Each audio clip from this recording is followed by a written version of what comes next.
All right guys, this is going to be your brace. One of the most important things that you'll ever learn. I think it's probably the biggest gold nugget that I've ever learned because it just fixes so many things.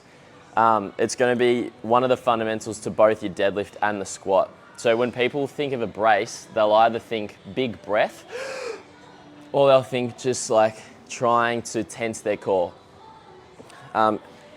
It's very much a lot less of those things and much more the position of your rib cage and your pelvis. If you don't know what those things are, give it a quick Google so you can visualize what we're talking about. You can think of it as open scissor and closed scissor. A lot of people squat and deadlift with an open scissor, so their rib cage facing up that way and their pelvis facing that way, and it looks super awkward. We want to close up the scissor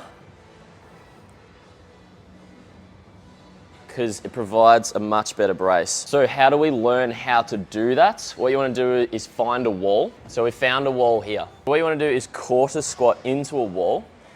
And when you're doing that, there will already be a little gap where your lower back is. What we want to do is we want to roll our tailbone up the wall and push our lower back right into the wall.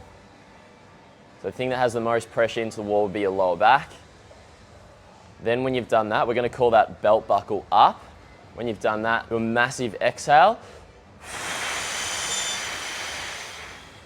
You see my rib cage drop down. One more thing to add in is a reach upwards.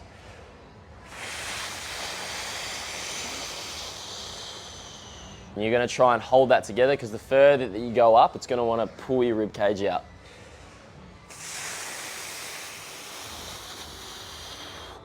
Do that 10 times, and then after a while, you'll feel a lot of tightness in here. You'll feel like a cylinder. I think the key with this is a lot of people exhale like this. This is not an exhale. You want to get a big breath of air in, and then get rid of every bit of air that you have. Especially the last bit, that's when your rib cage is going to sink down. A good cue is thinking of pushing the last bit of air out with your stomach, and you're really going to feel like you actually can't get it out, and that's when your rib cage is going to drop down.